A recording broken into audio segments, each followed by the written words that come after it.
আচ্ছা, তোমরা কি আমার শেয়ার্ড স্ক্রিনটা কি দেখতে পাচ্ছ? পিডিএফ ফাইলটা? Yes, sir. Okay. Recording in progress. আচ্ছা, আজকে বেসিক্যালি আমরা দুইটা এক্সাম্পল আসলে প্রবলেম সলভিং দেখব। আমরা শ্যালো ফাউন্ডেশনের বিয়ারিং ক্যাপাসিটি পড়েছিলাম, তো সেই রিলেটেড দুই একটা প্রবলেম আসলে আমরা আজকে একটু দেখবো। সো আমি যদি একটু প্রবলেম স্টেটমেন্টে আগে যাই, তাহলে আসলে আমাদের পরে থিওরিতে আসলে আমার মনে হয় বুঝতে সুবিধা হবে। তোমরা কি এই ইলাস্ট্রেটিভ এক্সাম্পল এই স্ক্রিনটা কি দেখা যাচ্ছে?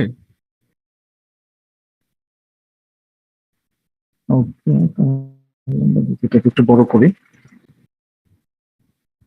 এটা হচ্ছে অরোরার যে বইটা, ওই বইয়েরই হচ্ছে তোমার শ্যালো ফাউন্ডেশনের যে চ্যাপ্টারটা আছে, bearing capacity of shallow foundation, কিভাবে আসলে এই থিওরি গুলো ইউজ করে। তো খেয়াল করো, এই প্রথম যে প্রবলেমটা সেটাতে বলা হচ্ছে যে determine the ultimate bearing capacity of a strip footing 1.2 metre wide. হ্যাঁ, একটা স্ট্রিট ফুটিং এর কথা বলা আছে, যেটার উইথ দেওয়া আছে। উইথ হচ্ছে 1.2 মিটার।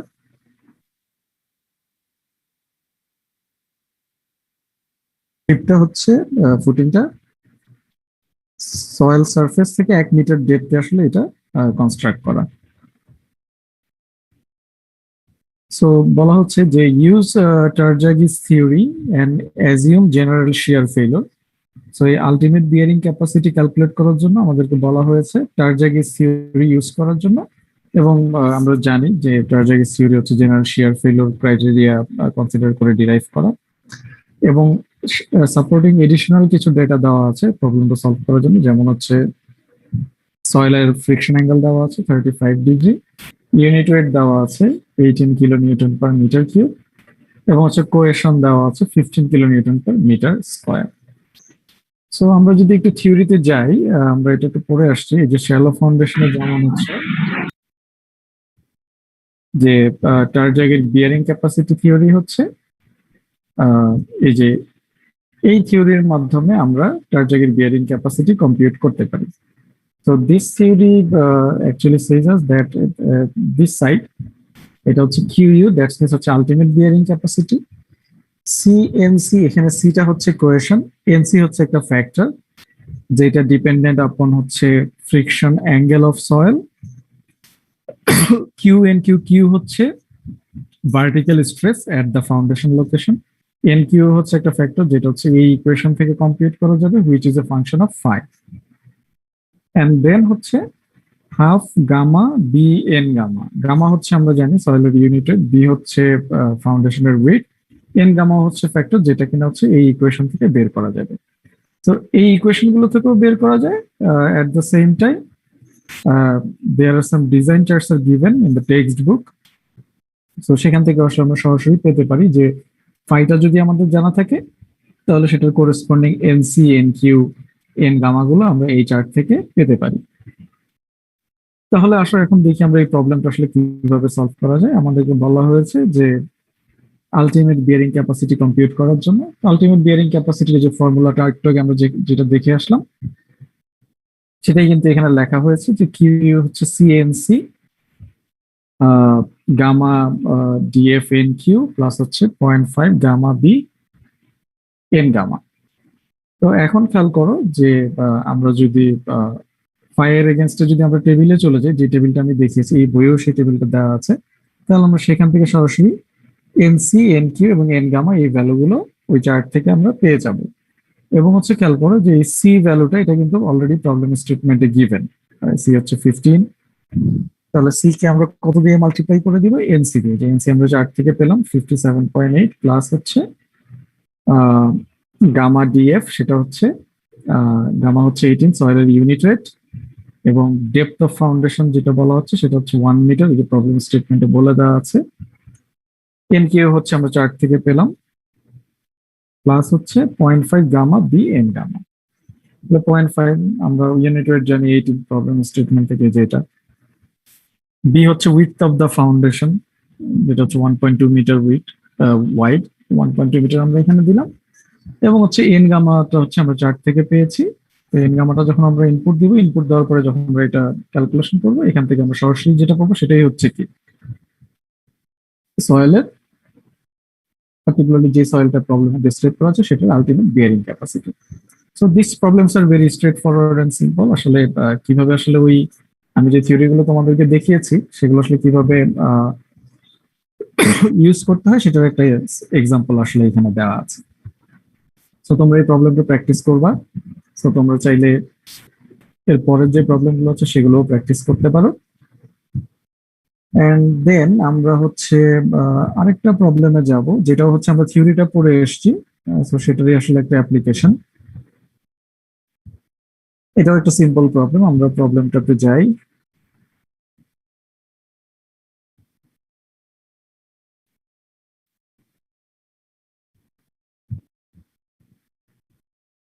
এই প্রবলেমটা খেয়াল করো। এই প্রবলেমটাতে লেখা আছে যে the results of two plate load tests for a settlement of 25.4 millimeters are given. হ্যাঁ, দুইটা প্লেট লোড টেস্ট করা হয়েছে। আমার মনে হয় তোমাদের খেয়াল থাকার কথা যে প্লেট লোড টেস্ট আমরা কেন করি, শ্যালো ফাউন্ডেশনের বিয়ারিং ক্যাপাসিটি চেক করার জন্য। সেখানে হচ্ছে একটা প্লেট দিয়ে সেটার উপরে লোড দেওয়া হয়, সেটেলমেন্টটা দেখা হয়। হ্যাঁ, এরকম হচ্ছে একটা যে কোনো একটা লোকেশনে আমরা কি করলাম, দুইটা প্লেট লোড টেস্ট করেছি। হ্যাঁ, এবং সেটার সেটেলমেন্ট হয়েছে কত, 25.4 মিলিমিটার করে। সেটার জন্য যে করেসপন্ডিং লোড গুলো, যে কত লোডে আসলে এই সেটেলমেন্টটা ওই প্লেট গুলোর হয়েছে সেই লোডটা দেওয়া আছে। এবং হচ্ছে দুইটা প্লেটের ডায়ামিটার কি ডিফারেন্ট, দুইটা টেস্ট করা হয়েছে দুইটা ডিফারেন্ট ডায়ামিটারের প্লেট দিয়ে। তো ওই ডায়ামিটারের এগেনস্টে কতটুকু লোড আসছে সেটা এখানে দেয়া আছে। এবং বলা হচ্ছে যে ওই যে লোকেশন আসলে টেস্টটা করা হয়েছে সেখানে হচ্ছে square column foundation is to be designed to carry a load of 800 kilonewton. Actually হচ্ছে ওই জায়গাটাতে একটা স্কোয়ার ফাউন্ডেশন আমাদেরকে কনস্ট্রাক্ট করতে হবে, যেটার জন্য আসলে যেটাকে কি করতে হবে, 800 কিলোনিউটন লোড ওই ফুটিংটাকে ক্যারি করতে হবে with an allowable settlement of 25.4 millimetre. হ্যাঁ, এবং হচ্ছে ওই ফাউন্ডেশনটা আসলে ডিজাইন ক্রাইটেরিয়া হচ্ছে সেটা 25.4 মিলিমিটার সে সেটেল করতে পারবে। এখন বলা হচ্ছে যে ডিটারমাইন দ্য সাইজ, মানে ওই স্কোয়ার কলাম ফাউন্ডেশনের সাইজটা আমাদেরকে বের করতে বলা হয়েছে ইউজিং হাউজেলস মেথড। আমরা হচ্ছে থিওরিতে আমরা হচ্ছে হাউজেলস মেথডটা পড়ে এসেছিলাম। আমরা একটু ব্যাকগ্রাউন্ড আরেকবার একটু চেক করি যে হাউজেলস মেথডটা আসলে কি ছিল।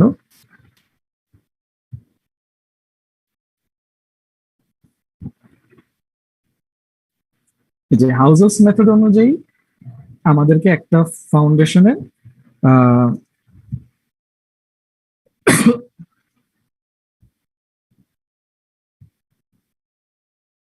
টোটাল লোডটা ক্যালকুলেট করতে হচ্ছে এই ফর্মুলা দিয়ে। এই ফর্মুলাতে হচ্ছে কিউটা হচ্ছে ওই ফাউন্ডেশনটা কি পরিমাণ লোড আসলে নিতে পারবে, এপি হচ্ছে এটাকে আসলে আমরা যদি একটু এইভাবে এক্সপ্লেন করি তাহলে বোধহয় আমাদের বুঝতে সুবিধা হবে। হ্যাঁ, যে আমরা দুটো প্লেট লোড টেস্ট করছি। আমি আবার একটু যদি রিভাইজ করি আমাদের যেটা আমরা পড়েছিলাম এর আগে, দুটো প্লেট লোড টেস্ট আমরা করব। এই কিউটা হচ্ছে প্লেটের উপরে যে পরিমাণ লোড আসলে অ্যাপ্লাই করা হয়েছে সেটা, এপি হচ্ছে প্লেটের পেরিমিটার, এম হচ্ছে একটা ফ্যাক্টর, একটা কনস্ট্যান্ট, সরি এপিটা হচ্ছে প্লেটের এরিয়া, সয়েলের সাথে তার যে কন্ট্যাক্ট এরিয়া, পিটা হচ্ছে তার পেরিমিটার, এবং এনটা হচ্ছে আরেকটা ফ্যাক্টর। আমরা যদি দুইটা প্লেট লোড টেস্ট করি তাহলে আমরা কি করতে পারবো, সেই ডাটাগুলো যদি এই ইকুয়েশনে ইনপুট দেই তাহলে আমরা এখান থেকে দুইটা ইকুয়েশন পাবো। এবং খেয়াল করো যে দুইটা প্লেট লোড টেস্টের জন্য আমার লোড জানা আছে, প্লেটের এরিয়া জানা আছে, এবং হচ্ছে প্লেটের পেরিমিটার জানা আছে। এবং এখানে আননোন ফ্যাক্টর কি, এম এবং এন, দুইটা ফ্যাক্টর। আমি যদি দুইটা প্লেট লোড টেস্ট থেকে যদি এরকম দুইটা ইকুয়েশন জেনারেট করতে পারি তাহলে সেই দুইটা ইকুয়েশন যদি আমি সলভ করি তাহলে আমি কিন্তু কি পেয়ে যাব, এম এবং এনটা পেয়ে যাব। এবং সেই এম এবং এন থেকে আমি কি করতে পারবো, আমার যে প্রোটোটাইপ ফাউন্ডেশন আছে, যেটা হচ্ছে অরিজিনাল ফাউন্ডেশন যেটা কনস্ট্রাক্ট হবে, সেটা লোড ক্যারিং ক্যাপাসিটিটা আমি ক্যালকুলেট করতে পারবো এই ফর্মুলা দিয়ে। আমি হচ্ছে ধরো ওই ফাউন্ডেশনটার এরিয়া জানি, পেরিমিটার জানি, এম এবং এন যদি আমি এই দুই ইকুয়েশন থেকে বের করে ফেলতে পারি তাহলে আমি লোড ক্যারিং ক্যাপাসিটিটা বের করতে পারবো। এবং হচ্ছে আমরা যে প্রবলেমটা এখন চিন্তা করছি সেখানে আসলে আমাদেরকে বলা হয়েছে যে ফাউন্ডেশনটা কি বের করতে, সাইজ বের করতে। দ্যাটস মিনস হচ্ছে আমাদের অলরেডি কত লোড আছে, সেটা কত লোড এই ফাউন্ডেশনটাকে ক্যারি করতে হবে সেটা আমরা অলরেডি প্রবলেম স্টেটমেন্টে বলে দেওয়া আছে। এম এবং এন যদি আমরা বের করতে পারি তাহলে আই থিঙ্ক আমরা পি এবং এ বের করতে পারবো, যেহেতু এটা হচ্ছে কি related to dimension square foundation. হ্যাঁ, তো আসলে আমরা এখন একটু দেখি যে আসলে কিভাবে প্রবলেমটা সলভ করা যায়। তো তোমরা খেয়াল করো এখানে দুইটা প্লেট লোড টেস্টের ডেটা দেওয়া আছে। তো আমরা যদি হচ্ছে ওই ইকুয়েশনটা যদি ফর্ম করি, প্রত্যেকটা প্লেট লোড টেস্টের জন্য আমরা দুইটা ইকুয়েশন ফর্ম করবো দুইটা প্লেট লোড টেস্টের জন্য। খেয়াল করো যে লেফট হ্যান্ড সাইডে কি ছিল, কিউ প্লেট লোড টেস্ট, ওই প্লেটটা কি পরিমাণ লোড ক্যারি করছে। ধরো প্রথম প্লেটটা কত লোড ক্যারি করছে 31, এখানে আমরা 31 ইনপুট দিলাম, ইজ ইকুয়াল টু হচ্ছে ওই প্লেটটার এরিয়া মাল্টিপ্লাইড বাই এম। তাহলে এটা বলা হচ্ছে পাই প্লেট ডায়ামিটার বলা হচ্ছে, তার মানে হচ্ছে সার্কুলার প্লেট ইউজ করা হয়েছে। তাহলে সার্কুলার প্লেটের এরিয়া আমরা জানি π/4 মাল্টিপ্লাইড বাই কি D square, that is 0.305 metre, multiplied by M, plus হচ্ছে পি মাল্টিপ্লাইড বাই এন। পিটা হচ্ছে কি ওই প্লেটের পেরিমিটার, তাহলে হচ্ছে এই প্লেটের পেরিমিটার কত হবে পাই মাল্টিপ্লাইড বাই ডি। সো এখানে সেটাই করা হয়েছে। তাহলে প্রথম প্লেট লোড টেস্টের জন্য ইকুয়েশনটা আমরা ফর্ম করে ফেললাম। তো সেকেন্ড প্লেট লোড টেস্টের জন্য আমরা ইকুয়েশনটা সিমিলার ওয়েতে ফর্ম করতে পারবো, যে এত লোড দেওয়া হয়েছে, সেটার হচ্ছে এরিয়া হচ্ছে কত π/4, that is the D, so 0.61 whole square multiplied by M plus হচ্ছে pi D multiplied by N. তাহলে এখন এই দুইটা ইকুয়েশন যদি আমি সলভ করি, নর্মালি আমরা যেভাবে লিনিয়ার ইকুয়েশন সলভ করি, তাহলে আমরা কি পেয়ে যাবো এখান থেকে এম আর এন এর ভ্যালুটা এই দুইটা ইকুয়েশন থেকে আমরা সলভ করতে পারবো। তো জাস্ট সেটাই সাবট্রাকশনের মাধ্যমে সলভ করে ইকুয়েশনের এম আর এন এর ভ্যালু দুটো আমরা পেয়ে গেলাম। তাহলে এখন আমাদেরকে বের করতে বলা হয়েছে একটা স্কোয়ার ফাউন্ডেশনের সাইজ যেটা কত লোড ক্যারি করবে 800 কিলোনিউটন। তাহলে হচ্ছে আমরা ওই প্রোটোটাইপ ফাউন্ডেশনের ইকুয়েশনটা আবার লিখি, যে কিউ ইজ ইকুয়াল টু ফাউন্ডেশনের এরিয়া, যেহেতু বলা হচ্ছে এটা হচ্ছে একটা স্কোয়ার ফাউন্ডেশন, তাহলে এরিয়া হবে কি তার যে কোনো একটা সাইড হোল স্কোয়ার, ধরে নিলাম সাইডটা হচ্ছে বি, তাহলে B whole square multiplied by M এর ভ্যালুটা আমরা এখান থেকে বসিয়ে দিলাম 20.55, প্লাস হচ্ছে এন মাল্টিপ্লাইড বাই সেই স্কোয়ার যে ফাউন্ডেশনটা আছে সেটার কি পেরিমিটার, তাহলে তার একটা সাইড যদি হয় বি তাহলে পেরিমিটার কত হবে 4b। তো তাহলে এখন খেয়াল করো এই ফাউন্ডেশনটাকে কত লোড ক্যারি করতে হবে, প্রবলেমে বলা হচ্ছে 800। তাহলে হচ্ছে বাকি ডেটাগুলো আমরা কি করলাম 20.55 বি স্কোয়ার প্লাস হচ্ছে 4 দিয়ে যদি এটাকে মাল্টিপ্লাই করে দিই সেটা হবে 123.2 বি। তাহলে হচ্ছে এখন এটাকে যদি আমরা সলভ করি তাহলে আমরা কি পাবো, আমরা হচ্ছে বি এর ভ্যালুটা এখান থেকে আমরা কি করতে পারবো বের করে নিতে পারবো, যেটা হচ্ছে আসতেছে কত 3.93 মিটার। তো যেহেতু এটা স্কোয়ার ফুটিং, সো আমরা এটাকে রাউন্ড আপ করে আমরা বলে দিতে পারি যে ঠিক আছে এটা এই ফাউন্ডেশনটার জন্য 4 মিটার/4 মিটার যদি একটা স্কোয়ার ফুটিং যদি আমরা প্রোভাইড করি, that will be enough to carry this amount of load based on the data test data from these two plate load diameter according to কি হাউজেলস মেথড। তো এটাও হচ্ছে আসলে মানে হাউজেলস মেথডের একটা অ্যাপ্লিকেশন, আসলে কিভাবে আসলে ইকুয়েশনটা ইউজ করতে হয়। হ্যাঁ, সিমিলারলি তোমরা এখানে হচ্ছে পরে পাইল ফাউন্ডেশনের চ্যাপ্টার আছে, হ্যাঁ সেখানে হচ্ছে কিছু প্রবলেম সলিউশন এক্সাম্পল আছে। তো সেগুলো তোমরা আসলে প্র্যাকটিস করতে পারো for the sake of your understanding, অথবা বেটার আন্ডারস্ট্যান্ডিং যে থিওরি গুলো আসলে কিভাবে ইউজ হচ্ছে, হ্যাঁ কিভাবে আসলে অ্যাকচুয়ালি এটা ইউজ করতে হয়। তো আমার মনে হয় যে এই সিম্পল প্রবলেম গুলো যদি তোমরা থিওরির সাথে সাথে প্র্যাকটিস করো, তো তোমাদের আইডিয়াটা এই ব্যাপারে আসলে আরো অনেক বেশি ক্লিয়ার হবে। তো আমাদের আজকের ক্লাসের আসলে মূলত Recording purpose ছিল stopped. এটাই, এই দুটো প্রবলেম স্টেটমেন্ট আসলে তোমাদেরকে দেখানো, সো দ্যাট তোমরা নিজেরা বাসায় এটা প্র্যাকটিস করতে পারো। আর আজকে বোধহয় তোমাদের ক্লাসও বোধহয় আজকে অফিসিয়ালি শেষ। সো আমার মনে হয় যে আমরা অলমোস্ট আমাদের সিলেবাসে যা ছিল মেজরিটি আমরা কভার করে ফেলেছি, আমাদের আসলে তেমন কিছুই বাকি নাই। আই হোপ যে সুলতান ফারুক স্যারের যে পার্টটা ছিল উনি ওটাও শেষ হয়ে গেছে অলরেডি। সো তোমাদের যদি এখন যদি কোনো কোশ্চেন থাকে তোমরা করতে পারো, আদারওয়াইজ আমরা অথবা ক্লাসটা আজকে এখানেই শেষ করে দিব, আর আমি রেকর্ডিংটা তোমাদেরকে দিয়ে দিব তোমাদের গুগল ক্লাসরুমে। স্যার আমাদের আরো কিছু ম্যাথ প্র্যাকটিস করালে একটু ভালো হতো না স্যার? আমার মনে হয় আমি তোমাদেরকে যেগুলো দিয়েছি তোমরা বাসায় প্র্যাকটিস করো। কোনো যদি সমস্যা হয় তাহলে আমার সাথে যোগাযোগ করতে পারো। ঠিক আছে, যে থিওরি গুলো রিলেভেন্ট পড়ানো হয়েছে সেই রিলেটেড ম্যাথমেটিক্যাল প্রবলেম আসলে আমার মনে হয় যে আমি আলোচনা করেছি। হ্যাঁ, আর তোমাদেরকে কিছু প্রবলেম আমি বলেছিলাম এগুলো প্র্যাকটিস করার জন্য। সো তোমরা সেগুলো প্র্যাকটিস করো, যদি এখানে কোনো ধরনের কোনো প্রবলেম ফেস করো তাহলে আমার সাথে যোগাযোগ করতে পারো। ঠিক আছে, দেন আমরা ডিসকাস করবো, যেহেতু এটা অনলাইন প্ল্যাটফর্মে। আমার মনে হয় সাফিসিয়েন্ট অ্যামাউন্ট অফ প্রবলেম আসলে তোমাদেরকে দেখানো হয়েছে, relevant to the theory we have already study.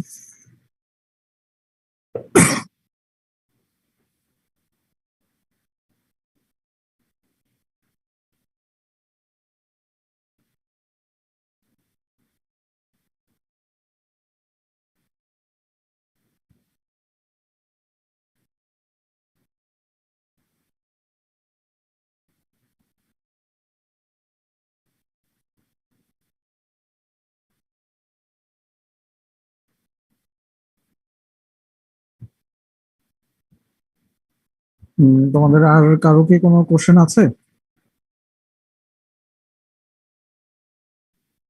আসসালামু আলাইকুম স্যার, আমার সিটির মার্কস এর ব্যাপারে স্যার একটা বিষয় একটু জানার ছিল। হ্যাঁ, বলো।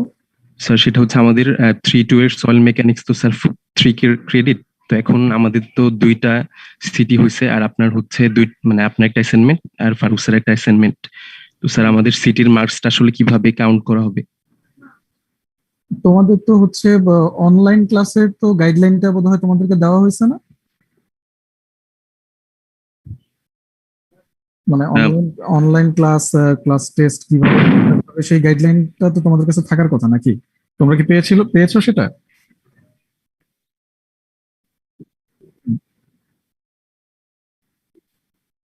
স্যার মানে সিটি ও ওইখানে আসলে কি লেখা ছিল?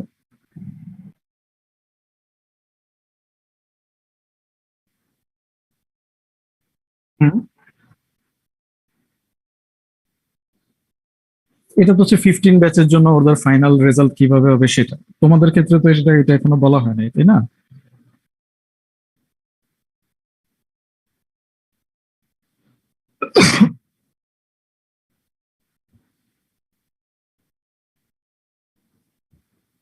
উম, তারপর আমরা কাউন্ট তো করবো হচ্ছে গাইডলাইনে যেটা আছে সেটাই। হ্যাঁ, তো গাইডলাইনে যেটা বলে দেওয়া আছে যে আমার যতটুকু মনে পড়তেছে, আমি গাইডলাইনটা এখন বের করব। এটা তো দেওয়া হয়েছিল গত বছর অক্টোবর মাসে। সেখানে বলা হয়েছিল যে ক্রেডিট সংখ্যা যাই হোক না কেন, মিনিমাম 3টা ক্লাস টেস্ট নিতে হবে, 2টা অ্যাসাইনমেন্ট দিতে হবে। এটা হচ্ছে মিনিমাম, কেউ যদি চাই এর চাইতে বেশিও করতে পারবে। তো এটা হচ্ছে 5টা, তাই তো টোটাল। তো আমার হচ্ছে 2টা ক্লাস টেস্ট, একটা অ্যাসাইনমেন্ট, সুলতান ফারুক স্যারের একটা ক্লাস টেস্ট, একটা অ্যাসাইনমেন্ট, দ্যাট ইজ টোটাল 5। হ্যাঁ, তো এই 5টা থেকে তোমার হচ্ছে 5টা সবগুলোর মার্কস হচ্ছে 20। তো 20 থেকে কত হয়েছে? 100। তাই তো, তোমরা অলরেডি 100 মার্কসের পরীক্ষা দিয়েছো ক্লাস টেস্ট অ্যাসাইনমেন্ট মিলিয়ে। এখান থেকে তোমার অরিজিনালি যেটা হচ্ছে, অরিজিনালি আমাদের কি ছিল যে ক্লাস টেস্ট হচ্ছে তোমাদের 20% মার্ক, দ্যাট ইজ হচ্ছে তার মানে কত, 60। তাই তো। তো তার মানে হচ্ছে তোমার এই 5টা থেকে বেস্ট 3 তোমার কাউন্ট হবে। এটা আমি যেটা বুঝতেছি, আমার যতটুকু মনে পড়তেছে। যদি একটু, এটা আসলে অনেক আগের ডকুমেন্ট। অ্যাসাইনমেন্ট গুলো তো কি তাহলে 20 মার্কস করে? হ্যাঁ, তোমাদের অ্যাসাইনমেন্ট তো ওইভাবেই তো দেওয়া হয়েছে, তাই না? স্যার তাহলে স্যার বেস্ট মানে পাঁচটার মধ্যে বেস্ট থ্রি কাউন্ট করবে স্যার, মানে পাঁচটায় 100 এখান থেকে। হ্যাঁ, সেটাই তো হওয়া উচিত। সেটা আমি গাইডলাইনটা বের করতেছি, তাহলে আমি এক্স্যাক্টলি কি লাইনগুলো লাইন বাই লাইন পড়লে আমার ক্লারিফিকেশনটাও ক্লিয়ার হবে তোমাদের কাছে। কারণ হচ্ছে আমি তো আসলে সেই অক্টোবর মাসে সেটা পড়েছি। যদি ইন কেস যদি আমি কোনো কিছু মিস করে যাই, আমি একটু রাখি, একটু বের করি। স্যার সিটি অ্যাসাইনমেন্টের মার্কগুলো পাবলিশ করা হবে না? হ্যাঁ, অবশ্যই পাবলিশ করা হবে।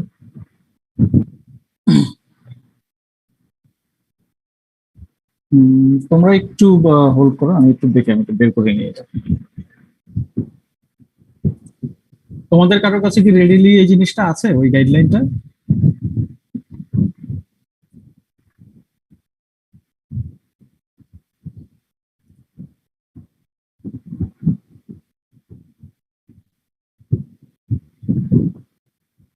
বা স্যার আপনি এটা গুগল ক্লাসরুমে যদি আমাদের একটু ক্ল্যারিফাই করে দিতেন তাহলেও হয় পরবর্তীতে, এখন না থাকলে।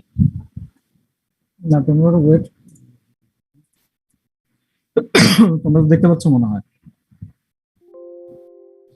এটা হচ্ছে 7/10/2020-এ, এটা তো তোমাদের কাছে দেওয়া হয়েছে তাই না? হ্যাঁ, এরপরে তো এটা কোনো ধরনের কোনো রিভিশন হয় নাই, এটা এইভাবে এটা চলছে। অনলাইন ক্লাস পরিচালনার নীতিমালা, এটা হচ্ছে, তারপরে আসি যে ক্লাস পার্টিসিপেশন আর মার্কস, এটা হচ্ছে তার মানে হচ্ছে তোমার অ্যাটেন্ডেন্স। হ্যাঁ, এই যে আসলে class test oblique class assignment and marks. Class test অথবা ক্লাস অ্যাসাইনমেন্টের জন্য একাডেমিক অর্ডিন্যান্সেস 2.1.1.3 ধারা মোতাবেক 20% মার্কস নির্ধারিত থাকবে। তার মধ্যে 10% মার্কস হচ্ছে অ্যাসাইনমেন্ট এবং 10% মার্কস ক্লাস টেস্টের জন্য নির্ধারিত থাকবে। অ্যাসাইনমেন্টের নির্ধারিত 10% মার্কসের জন্য কমপক্ষে 2টি অ্যাসাইনমেন্ট প্রদান করতে হবে। সাধারণ অবস্থায় 3টি থেকে 4টি ক্লাস কন্টেন্টের উপরে অ্যাসাইনমেন্ট প্রদান করতে হবে। ক্লাস টেস্টের 10% মার্কসের জন্য কোর্সের ক্রেডিট সংখ্যা যাই হোক না কেন কমপক্ষে 3টি ক্লাস টেস্ট গ্রহণ করতে হবে।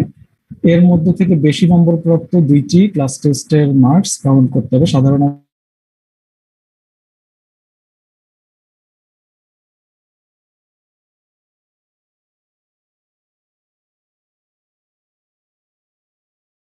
কুইজ, কুইজ আমাদের এখানে হচ্ছে যে তোমাদের এটা হচ্ছে 3 ক্রেডিটের সাবজেক্ট। তোমরা শুনতে পাচ্ছ আমাকে? তো তার মানে হচ্ছে তোমাদের ক্লাস টেস্ট এবং ক্লাস অ্যাসাইনমেন্টের জন্য টোটাল অ্যালোকেটেড মার্কস হচ্ছে 20%। তার মানে 3 ক্রেডিট যদি হয় তোমাদের টোটাল মার্কস হচ্ছে কত? 60, তাই তো? 60 এর মধ্যে 10% যাবে হচ্ছে অ্যাসাইনমেন্টে এবং বাকি 10% যাবে হচ্ছে মানে 10%। তো তার মানে হচ্ছে 30 মার্কস হচ্ছে তোমাদের সিটি, 30 হচ্ছে assignment, according to this guideline. তো তাহলে তোমরা ওই 30-এর জন্য তোমরা তাহলে সেটা কত হবে? 0.5 দিয়ে মাল্টিপ্লাই হবে তুমি যা পেয়ে। আচ্ছা, এখন শুনতে পাচ্ছ তোমরা? আচ্ছা, তাহলে আমি আবার রিপিট করি যে 20% মার্কস হচ্ছে তোমার ক্লাস টেস্ট এবং অ্যাসাইনমেন্টের জন্য। তো তাহলে 3 ক্রেডিটের মধ্যে 20% মার্কস হচ্ছে 60, মানে টোটাল মার্কস হচ্ছে 60। তো 60-এর মধ্যে হচ্ছে তাহলে তোমার তার অর্ধেক,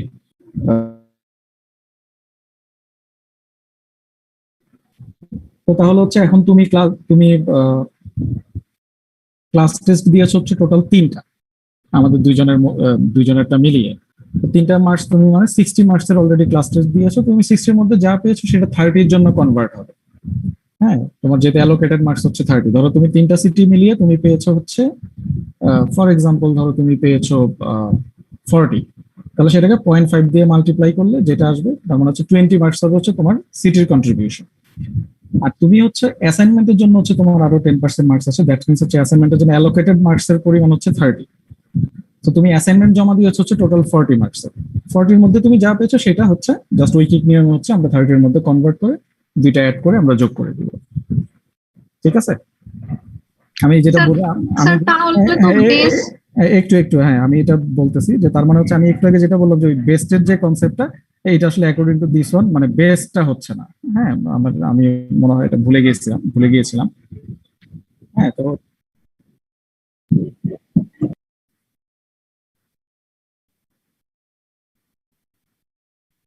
হুম, ও আচ্ছা আচ্ছা আচ্ছা আচ্ছা, হ্যাঁ হ্যাঁ, রাখো।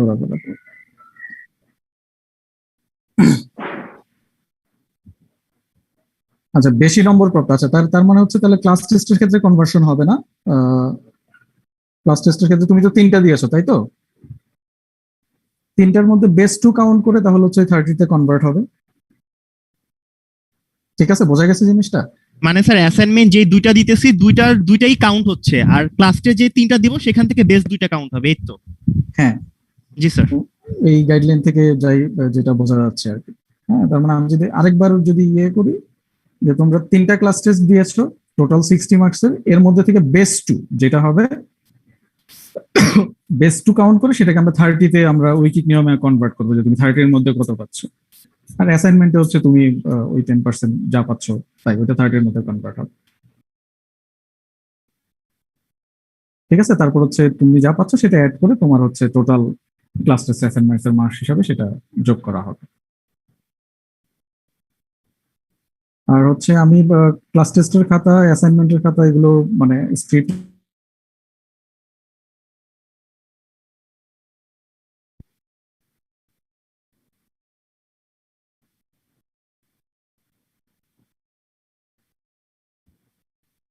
আচ্ছা, এখন আর কারো কোনো কোশ্চেন আছে কিনা? স্যার আপনার কথা শোনা যায় নাই স্যার। বাকিরা কি শুনতে পেয়েছো? জি স্যার, শুনতে পাইছি। আগে স্যার আবার স্টপ হয়ে গেছিল। যারা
তুমি সেটার মধ্যে যা পাবে সেটা 30 জন্য কত হবে সেটাতে কনভার্ট করে তোমার অ্যাসাইনমেন্টের মার্কসটা ফিক্সড হবে। তারপর হচ্ছে সিটি এবং অ্যাসাইনমেন্ট যোগ করে সেটা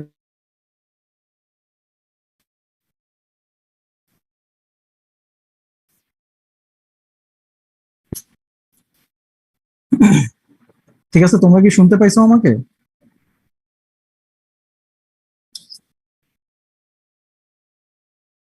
আচ্ছা, হ্যাঁ, ওকে। যদি কারো যদি কনফিউশন থাকে তাহলে তোমরা নিজেদের মধ্যে আন্ডারস্ট্যান্ডেবল, মানে এটা মানে আসলে খুব বেশি কমপ্লিকেটেড না, এটা ভেরি মাচ স্ট্রেট ফরওয়ার্ড, বোঝা বোঝা যাচ্ছে আসলে কি মিন করতেছে। ঠিক আছে, তাহলে আমরা এখানেই শেষ করবো।